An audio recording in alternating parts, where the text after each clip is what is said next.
Online classes में सभी बच्चों का स्वागत है। बच्चों, हम 13वां पार्ट पढ़ रहे थे। उसमें हमने 3 परजीवियों के बारे में बता दिया था। आज हम चौथा परजीवी और इस पार्ट का लास्ट टॉपिक पढ़ा रहे हैं आपको, जिसका नाम है एस्केरिस। सबसे पहले तो आप जानते हो उसकी वर्गीकरण स्थिति बतानी होती है आपको। इसका वैज्ञानिक नाम याद रखना है आपको, एस्केरिस लुम्ब्रिकॉइडस। क्या होता है बच्चों? एस्केरिस लुम्ब्रिकॉइडस। अब बात करते हैं इसके संघ की। ये निमेटोडा संघ का प्राणी है और इसका जो वर्ग होता है, गण होता है, वो होता है एस्केराइडिया। क्या होता है बच्चों? एस्केराइडिया। अब बात करते हैं हम इसके विशेषताओं की या इसके लक्षणों की या इसके गुणधर्मों की। तो ध्यान रखना है बच्चों, ये मनुष्य के छोटी आंत में पाया जाता है, अर्थात मनुष्य के अंदर आंत में पाया जाने वाला एक अंतः परजीवी है। वैसे तो ये अन्य जीव होते हैं, जैसे भैंस है, गिलहरी है, ठीक है, घोड़ा है, इनके अंदर भी ये पाया जाता है, लेकिन इसकी उपस्थिति मनुष्य के अंदर देखी गई है। दूसरी बात करते हैं, यह देखा जाता है, दूर से यदि हम देखते हैं तो ये चमकीला, अर्धपारदर्शक और क्यूटिकल के द्वारा ढका रहता है। इसकी बाहर वाली जो सतह होती है, ये वाली, ये कठोर क्यूटिकल की बनी होती है, जिससे ये अपनी बाह्य आघातों से क्या करता है बच्चों? सुरक्षा करता है। अगली बात करते हैं इसके रंग की। इसका जो रंग होता है, कलर, वो हल्का पीला या हल्का गुलाबी होता है और देखा जाता है कि इसके अग्र छोर पर एक त्रिकोण आकार का, त्रिकोण मतलब 3 कोणों के समान त्रिकोण आकार का मुख प्रकोष्ठ पाया जाता है, जिसमें जो कि एक चौड़े जबड़े द्वारा घिरा रहता है। उसके बाद ध्यान रखना है, इसकी जो शरीर होता है, शरीर की लंबाई पर 4 स्पष्ट धारियां दिखाई देती हैं। बात करते हैं आगे, एकलिंगी जंतु है बच्चों। कैसा जंतु है ये? एकलिंगी। एकलिंगी आप जानते हो, नर और मादा भाग क्या होते हैं? अलग अलग होते हैं। देखा जाता है कि नर आकार में छोटा होता है, बल्कि मादा आकार में क्या होती है? बड़ी होती है। देखा जाता है कि नर का जो अवस्कर द्वार होता है, उस पर एक जोड़ी पीनियल सीटी उपस्थित होती हैं, बल्कि मादा में अवस्कर द्वार की जगह गुदा उपस्थित होती है और गुदा पर जो पीनियल सीटी होती हैं वो अनुपस्थित होती हैं।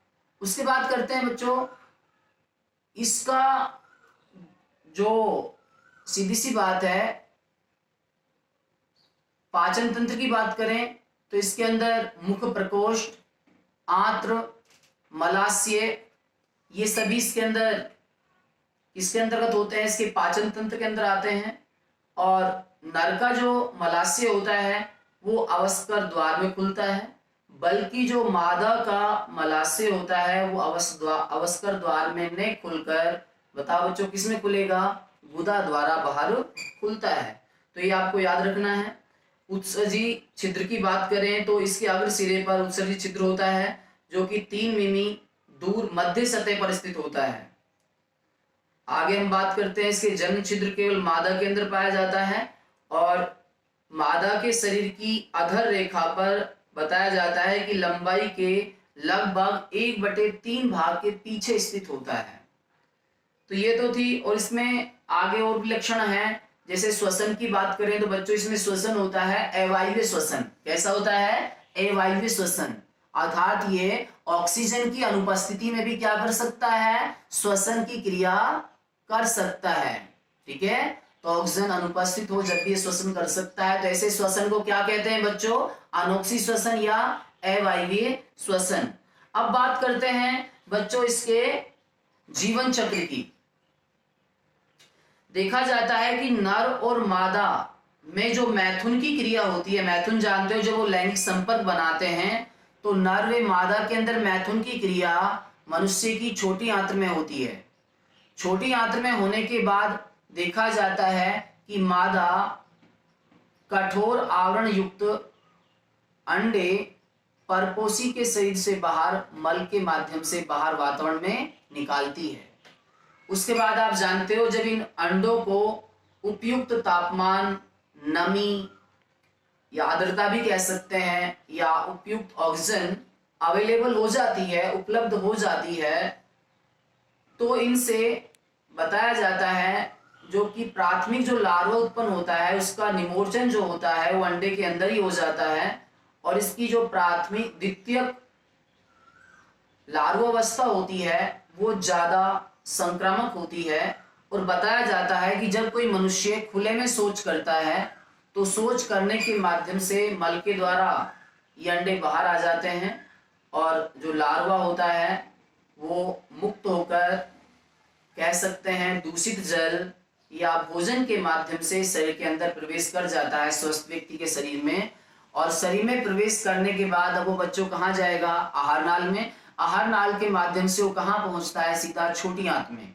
छोटी आंत में पहुंचने के बाद वो कहाँ जाएगा बच्चों, यकृत निवाहिका से यकृत में, यकृत से फिर कहाँ जाएगा बच्चों, हृदय में, और फुफ्फुस धमनी के माध्यम से कहाँ पहुंच जाता है, कहाँ पर, फुफ्फुस या फेफड़ों के अंदर पहुंच जाता है।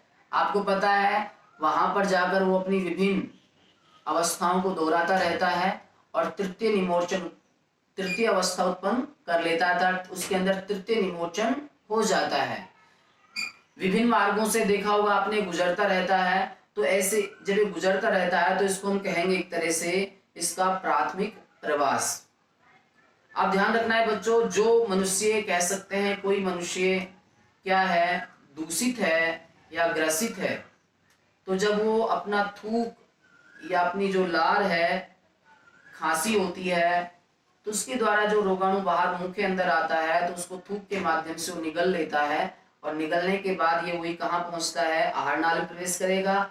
आहार नाल में प्रवेश करने के बाद ये कहाँ जाएगा बच्चों, वही छोटी आंत में, और छोटी आंत में यह अपनी अंतिम और चतुर्थ अवस्था अर्थात निमोर्चन पूर्ण कर लेता है। उसके बाद बताया जाता है कि इसके संपूर्ण प्रवास में, यहाँ पर इसका द्वितीय प्रवास कंप्लीट हो जाता है, और बताया जाता है कि अपने संपूर्ण प्रवास में लगभग इसके अंदर 8 से 10 सप्ताह का समय लगता है। कितना बच्चों, 8 से 10 सप्ताह का समय लगता है। और इसका जीवन काल बताया जाता है कि 10 से 12 महीनों में पूर्ण हो जाता है। इसका जीवन काल आप जानते हो, जन्म से लेकर मृत्यु तक का जो समय होता है उसे उसका क्या कहते हैं, जीव का जीवन काल कहते हैं। तो ये तो थी बच्चे इसकी कह सकते हैं जीवन चक्र के बारे में। अब बात आती है इसका आर्थिक महत्व।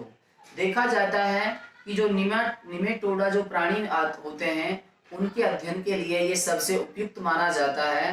दूसरी बात, बहुत सारी क्रियाएं होती हैं जैसे प्राथमिक विदलन है, ठीक है, समसूत्री भाजन है, निषेचन है, उनके लिए भी इसको उपयोगी माना जाता है, उनके लिए भी इसको काम में लिया जाता है। तीसरी बात जो मुख्य बात है, ये मनुष्य के अंदर एक रोग उत्पन्न करता है जिसको एस्केरियासिस कहते हैं। ये आंतों में होता है, जिससे बताया जाता है कि पेट में दर्द होता है, जलन होता है, दस्त वाली स्थिति बन जाती है। और देखा जाता है तो वयस्क के अंदर ये आहार नाल से या छोटी आंत के माध्यम से रीढ़ की हड्डी में प्रवेश कर जाता है, और वृक्क के अंदर, मांसपेशियों के अंदर पहुंचकर इनकी क्रियाओं क्या करता है, प्रभावित करता है।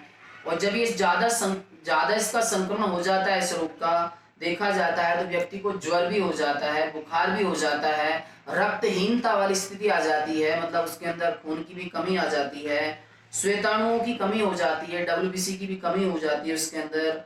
और रोगग्रस्त बच्चों का जो पेट है वो फूल जाता है, और विकास में गिरावट आ जाती है, उनका विकास पूरी तरह से नहीं हो पाता है। पाचन की क्रिया भी प्रभावित होती है, अर्थात उनका खाना भी सही ढंग से पचित नहीं हो सकता है, पाचन नहीं हो सकता है उसका भी। और बताया जाता है कि आंत्र में यदि औषधि इसको नहीं दी जाए तो आंत्र में ये मुख के द्वारा आंत्र की मुख को रोक देता है, आंत का जो मुख होता है उसको रोक देता है, और एक कब्ज वाली स्थिति आ जाती है, तो इंसान की मृत्यु होने की पूरी संभावना हो जाती है। तो बच्चों आज अपना चैप्टर कंप्लीट हो गया है। इसमें हमने 3-4 परजीवियों के बारे में पढ़ा है। पहला परजीवी हमने क्या पढ़ा था, पिस्सू पढ़ा था। दूसरा परजीवी हमने क्या पढ़ा था, जोंक पढ़ा था। तीसरा परजीवी हमने क्या पढ़ा था, लीवर फ्लू। और चौथा आज परजीवी हमने पढ़ा है एस्केरिस। तो ये चैप्टर अपना 13वां कंप्लीट हो चुका है। इसके नोट्स हम आज इसके साथ ही भेज रहे हैं। इन नोट्सों को पहले आप वीडियो को ध्यान से देखकर फिर आप नोट्सों को उतारें, और नोट्स उतारते समय उसको दिमाग में बिठाते रहें। मैं मानता हूँ आपकी अच्छी तरह से समझ में आएगा। Thank you.